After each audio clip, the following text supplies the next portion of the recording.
Welcome to Wallace on Wire. Today we're talking about a fiery statement from Amira Aisha, the acting chairman of the Malaysian United Democratic Alliance. She said, and I quote, "All Malaysian people want to know why someone in a high government position can so easily get away." It's a strong statement. Really captures a feeling, doesn't it? It really does. It taps into that sense some people have, Yeah. that maybe accountability isn't always applied evenly, like maybe the rules feel stricter for some than for others in high places. Yeah, the idea of is justice blind? It's a perennial question, especially when politics and law intersect like this. Exactly. So when you hear that quote from Amira Aisha, how does it strike you in terms of, say, the public perception of fairness in our justice system right now? Well, it clearly signals a deep concern and likely reflects a sentiment that resonates with a portion of the public, especially around high-profile cases. Okay, so let's unpack this specific situation.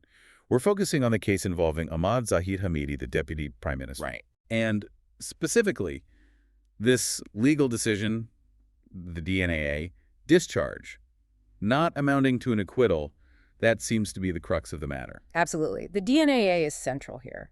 And, understanding the legal detail is key. So what does it actually mean in simple terms? Okay, so a DNAA means someone is released from the charges for now, but, and this is the crucial part, they aren't acquitted. Meaning not declared innocent by the court. Precisely. Right. The prosecution basically withdraws the charges or puts them on hold. They could theoretically bring those same charges back later. Ah, okay. So it's not a final not guilty verdict. Not at all. And that specific distinction is exactly what the Malaysian United Democratic Alliance is focusing on with their campaign Re-Prosecute Zahid.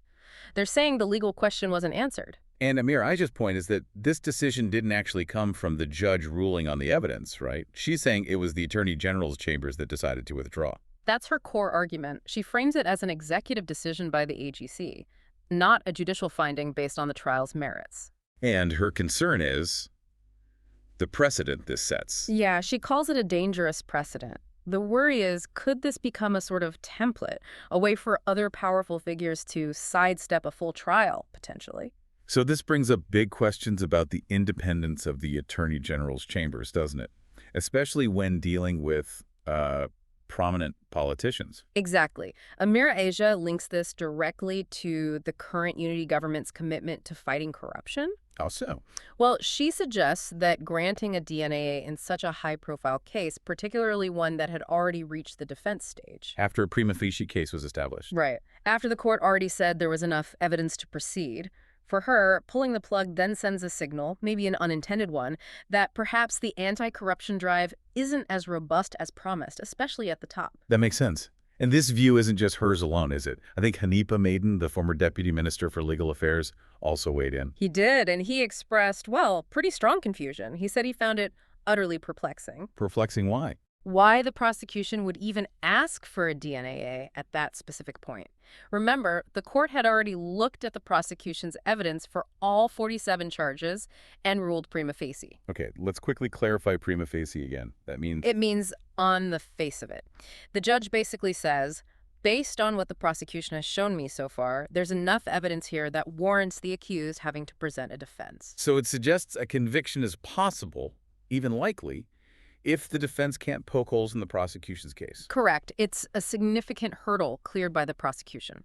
So from Hanipa Maidin's perspective, having reached that stage, why would the prosecution then essentially halt the process? It seems counterintuitive. Right. It does raise eyebrows. Which is why he feels the Malaysian United Democratic Alliance is justified in pushing for re-prosecution.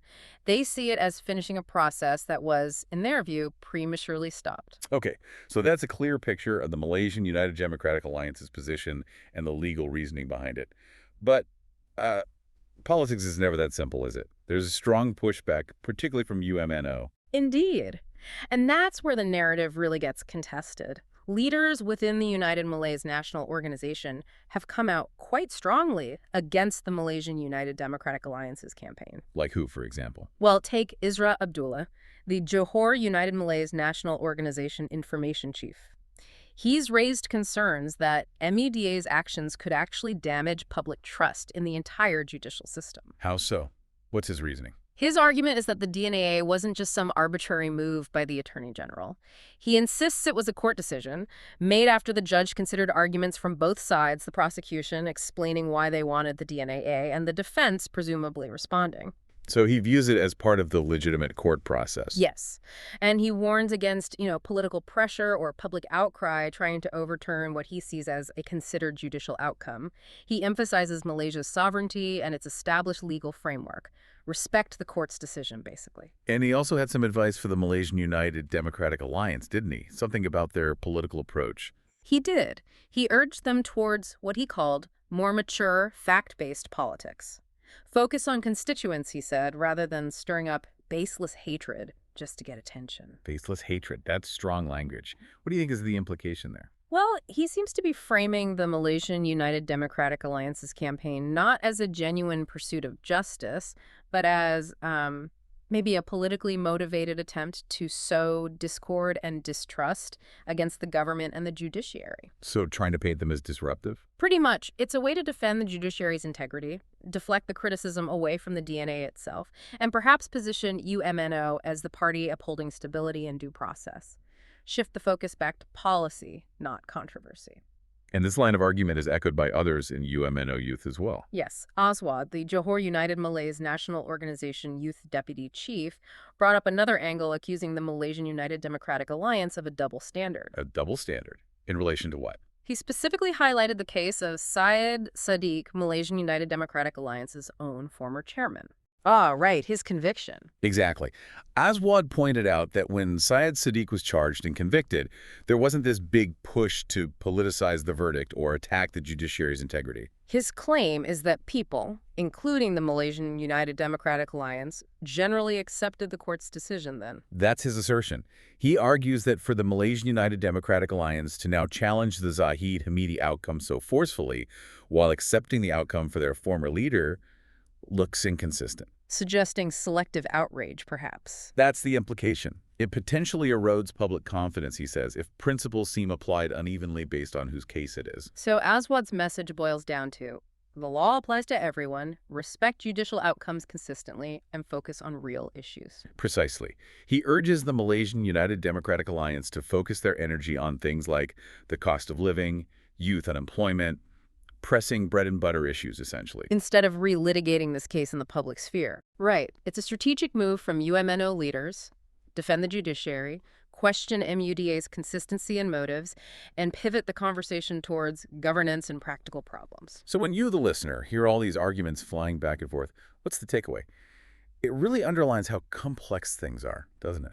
It absolutely does. It shows this constant tension between politics, the law, and public trust. It's not just about one case, is it? Not at all. If you zoom out, it's about these bigger themes.